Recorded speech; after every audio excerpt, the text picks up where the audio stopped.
It's the Locked On Podcast Network, your team every day. You are Locked On MLB, your daily MLB podcast. Part of the Locked On Podcast Network, your team every day.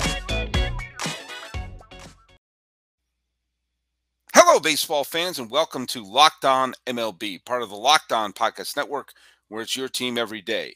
This is the daily podcast where we talk about all of Major League Baseball. I'm your host, Paul Francis Sullivan. Please call me Sully. On today's episode, which is being dropped on Friday the 13th of August 2021, we are going to be talking about baseball wrapped up in another movie. Not Friday the 13th, not Halloween or anything. No, it was the Field of Dreams game. And the Field of Dreams game turned into, well, a pretty good spectacle with a Hollywood ending. And I'm going to be talking about it with the host of Locked On Cardinals, Lucas Smith. This show is available on the free and easy-to-use Odyssey app. We're also available wherever you get your podcast. If you have a smart device, be sure to tell it to play podcast Locked On MLB, or check out some of the other great shows of the Locked On Podcast Network, including Locked On Fantasy Baseball with Scott Cullen, and heck, why not Locked On Cardinals with Lucas Smith? You can follow us on Twitter and Instagram on the handle Locked On MLB Pods. I'm your pal Sully. You can follow me on Twitter at Sully Baseball. Well, folks, it was an unusual game. It was an unusual setting. It was not on the location of the film, but location adjacent to where they shot the 1989 film Field of Dreams, which could be somewhat of a polarizing film amongst baseball fans. I'll talk about my feelings of that in a second. And it was a wild, emotional game, even without the corn stalks and the interviews with the movie stars and people coming out of the corn. Well, one person I know who will be coming out of the corn and walking amongst the ghosts of the Field of Dreams in Iowa is made by Ray Kinsella alongside the members of the 1990 White Sox.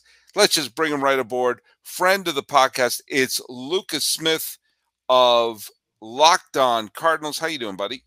I am good, Sully. It's good to be here. Just a wild game last night. I'm sure we'll talk about everything about it, but it definitely lived up to the Hollywood hype. I'll say that much. Yeah, well, by the way, if any of you wonder why am I talking to Lucas Smith, the Cardinals didn't play in this game, there's two reasons. I didn't want to do this podcast alone. I wanted to bounce off of someone, and Lucas Smith is a really good guest. He's a very good podcaster. Check out Locked On Cardinals, and he was awake. And so that's why we're actually recording this. It's 9 o'clock in the evening in California. I don't know where it is where you are, but the game's only been over for a little bit here. So yeah, I wanted to get right on and talk about my feelings. Just going to toss the ball to you right now. What do you think of the night?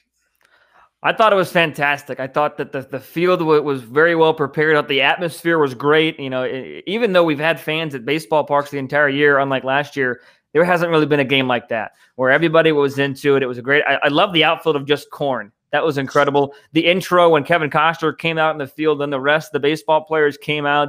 It was just a spectacle to see. It was a great performance by Major League Baseball, and it was a rare win by Major League Baseball. For all the crap we give MLB and all these different issues, last night or tonight, Thursday night, was a major success. Yeah, Thursday night was a major success for baseball. You know what? I completely agree with you. I got to say, there's a lot of reasons to be cynical about stuff in baseball, and I'm sure many, many people were rolling their eyes at the concept of a Field of Dreams game. I got to tell you, I thought it was great. I thought it was great because of a couple of reasons. First of all, the look of it was great. And boy, did the weather cooperate and give them a gorgeous Iowa sky. I don't know if that was CGI or not, but that was pretty amazing that they managed to get where the sky was pretty much how it looked at the beginning of the movie when he first hears the "if you build it, they will come" at what is called magic hour in filmmaking. But that was, the spectacle of it. Sometimes spectacle is fun. Sometimes spectacle is a thing that you enjoy.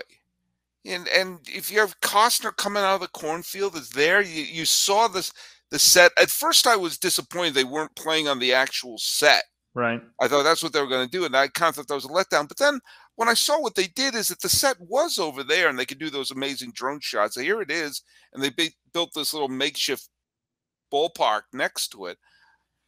And it comes out, the players come out, and they're playing the music, and Costner, who may or may not have been baked, was in the booth and telling some stories and giving credit to some of the actors and everything. He forgot to credit Amy Madigan, which I thought was strange, and Ray Liotta, which I thought was strange, but he credited virtually every other actor in the film, and Philip Alden Robinson, the director and screenwriter of Field of Dreams. And the drone shots were incredible. The shots of Iowa, you know what? It did what it was going to do.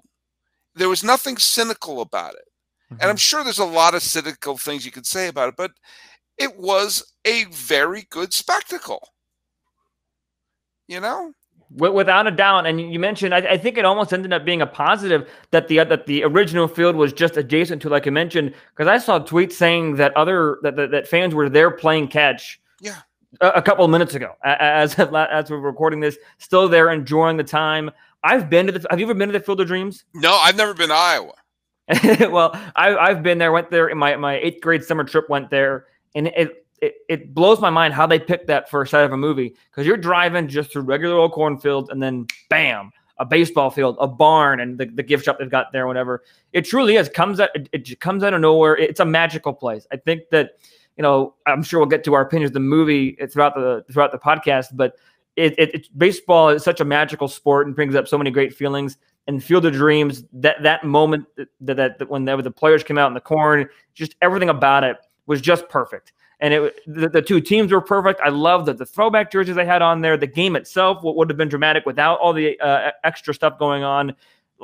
There's only so many good things you can say about it. Baseball had a win. They just absolutely did. And what I love about it is this, and this is what I feel no cynicism towards. It's a game in the middle of August, the dog days of summer, right? And there's a game where we all watched, we all enjoyed. Maybe Yankee fans didn't like how it ended, but it was a great spectacle. It was exactly what it set out to be. And it's actually, I was thinking, like, my problem with this year's Oscars was that I know that we couldn't have it because of COVID the way it used to be, but it seemed to almost want to shy away from a spectacle or embracing the fun of the Oscars, and like, don't fight what you are. And tonight didn't fight what it was. Right. It was it corny? Literally, yes. Was it manipulative? Absolutely. So's the movie.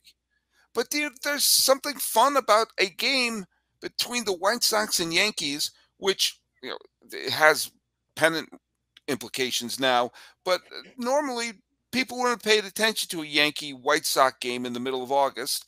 We all did. We all had a game that we enjoyed, and it was just fun. And it didn't deny what it was. And it was just supposed to be a fun, corny spectacle. And there's room for that in our world today. Yes, absolutely. I know they had their Nike swoosh on the throwback jerseys. Yes, I know there were blackouts of the game, which is insane. Right. Yes, I know there's all these other stuff you can point to. But the product itself delivered exactly what it promised. And to me, that's a win.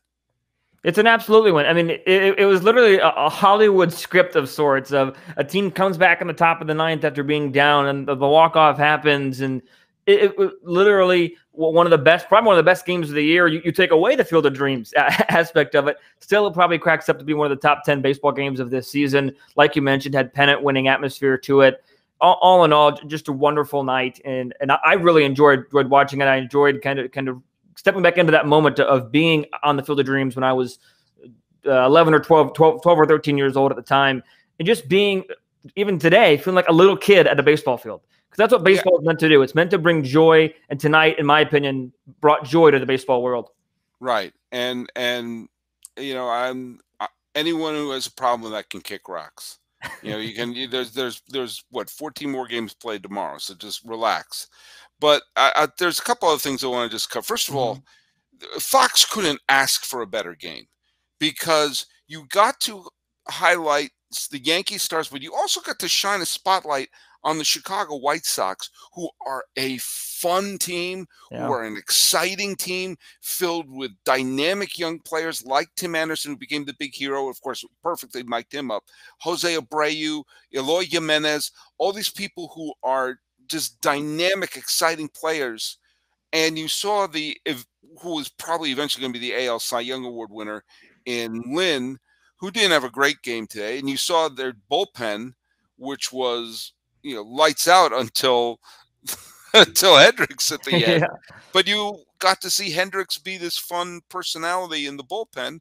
But you also got to see the people on the Yankees, like Judge, like Stanton. You got to see the veteran in Gardner. You got to see, Wade, playing super hard, and all these other players who did quite well tonight. And it was a great showcase for some of these teams, especially if the White Sox go far. And man, they look like a team that could potentially go pretty far this October. This is like a debutante ball for some of them, and you can't ask for a Hollywood script where the ninth inning is filled with action, just filled with intense action. The 2 home runs by the Yankees were super dramatic. And then, of course, Anderson pulling it off at the end. And the best part was Tony La Russa wasn't even there. And so we didn't have to see him scowl and be this dour person. So everything was great. Even John Smoltz, who constantly tells us how terrible the state of the game is and doesn't seem to even like baseball, was dressed like a newsie and seemed to have a certain amount of fun there. And I thought it worked out great. It was really fun seeing him dressed up. Buck had a little bit of a bow tie on, and Tom Verducci with his old-timey hat. That was fun. Baseball, sports in general are meant to be fun. And I think for the most part, like you said, maybe not the Yankees or Yankee fans, but for the most part, everybody else had fun. And in a time, not only is it the dog days of August, but the casual sports fan might not have a lot going on. So maybe you're flipping through the channels and you see a baseball game on Fox. Ooh, it's at a cornfield. Ooh, they're wearing old-timey uniforms. Ooh, what is this game? Because football still's got a ways to go. Basketball's got a ways to go. The casual sports fan might not have anything to watch on TV. You flip this on. You enjoy yourself for a night. You enjoy the spectacle like you talked about. This was a time for the casual fan to enjoy baseball, not just the diehard fans, which at times are the only people actually watching the sport of baseball. And that to me is a big part of why this was a win, because it drew in fans that grew up watching that movie, that watched the movie for the first time when they heard about what the Field of Dreams was, from every side of or point of the spectrum of a baseball fan, casual or not, could enjoy this game. And that's a great point, especially when kind of going back a little bit to what I said, that the White Sox are this incredibly fun, talented team that is probably going to make a deep pennant run, or certainly wouldn't stun anybody if they had a deep pennant run. And for you and I, we're diehard baseball fans, and we already know that they're really good. But for the casual fan who follows baseball the way that I follow football, which is I'll watch like a couple of games a year, and then come the playoff time, so I'll say, hey, who's good? This is a chance for some of these people to see some of these players. Now, going into the Field of Dreams game, I had a couple of suggestions that I felt like they picked the wrong team for the White Sox to play. You have to pick the White Sox because the Shoeless Joe Jackson and the members of the 1919 White Sox were the centerpiece. The ghosts were the centerpiece of the film Field of Dreams. Right. I thought it would have been cool if they played the Blue Jays, for the reason that the Blue Jays have Kevin Biggio, Vladimir Guerrero Jr., Bo Bichette. You'd be able to have, if it's the theme is fathers and sons, you cut to the stands and there's Vlad Sr. or Craig Biggio or Dante Bichette smiling, watching their sons play. You know, that you have the two Hall of Famers and a beloved all-star. Like you have I think there's Lourdes Gurriel Jr. Have the old man sitting in the stands there, and being able to have that father-son connection with Field of Dreams. I thought that would be pretty cool. Or maybe the Reds, because the White Sox threw that World Series against the Cincinnati Reds, so it might have been able to sort of say, okay, let's bring it back full circle. But I think the Yankees were obvious that there's a built-in. Sorry, Stacey Gotsulias of Locked On Yankees. Please listen to her show. Her show's fantastic. But there is a built-in enemy. People just don't seem to like the Yankees, and so and it's tough to make an old-timey uniform of the Toronto Blue Jays. That is, considering, yeah, exactly. I think that with the Yankees too, even if they weren't hated, they're one of the most famous franchises in all sports. Everybody knows who the Yankees are. They have a wide audience for both people who hate them and like them. So you're going to get all those people to watch it. I was impressed with who they brought, with teams that they chose to play. And like you said, both teams were in a pennant race. This would have been a much different game if they picked the White Sox and Cleveland, or the White Sox and Detroit. You could have had some storylines there. Yeah, maybe Cabrera or whatever. Those are just two names that popped into my head. But these two teams brought storylines galore. You've got the history of New York. You've got the connection to Field of Dreams with the Chicago White Sox, with Shoeless Joe Jackson and the 8 men out of the 1919 Black Sox that you mentioned. So I thought I agree with you. It was a phenomenal choice. And there was a time that the Cardinals were going to play that game last year when they had COVID, shorten the season, and they were going to do just play within your own division. They had chosen possibly the Cardinals to replace the Yankees. Didn't happen, and in all honesty, I'm glad it didn't happen, because then we wouldn't have had this year's game, and this year's game was an all-star success. Yeah, this is fantastic. What other movies should they do next? I mean, should they get dressed up in the Chico's bail bonds uniforms for the Bad News Bears? What's the next one they're going to do? Sandlot. Okay, there you go. Sandlot. To have that. You could have a big dog in left field, and if the home run gets into the left field dog, you get a prize or something. That could be fun. Do you do Bull Durham night? I haven't played a game at the Durham Bulls Stadium. Unfortunately, the stadium where they filmed The Natural no longer exists. That was shot up in Buffalo. Back then, they had the old, I forget the name of the stadium, it's like Memorial Stadium. Let's just call it that. No one's going to call me on that. But they chose that park because it was this really crumbling, old-timey stadium. It looked like it could have been the Polo Grounds or something from the 30s. But yeah, having Robert Redford throw out the first pitch and everything like awesome. That. Yeah, that's so. They could do a Rookie of the Year type thing too with the Cubs. You could have Rowan Gardner, whatever his name was. You could do that one too. You have Rookie of the Year versus Little Big League. You have a Cubs twin situation here. All right, hey, thanks for talking about the Field of Dreams game. That was just a wild, wild game. And Lucas Smith, where can people follow you, follow your podcast, and follow you on social media?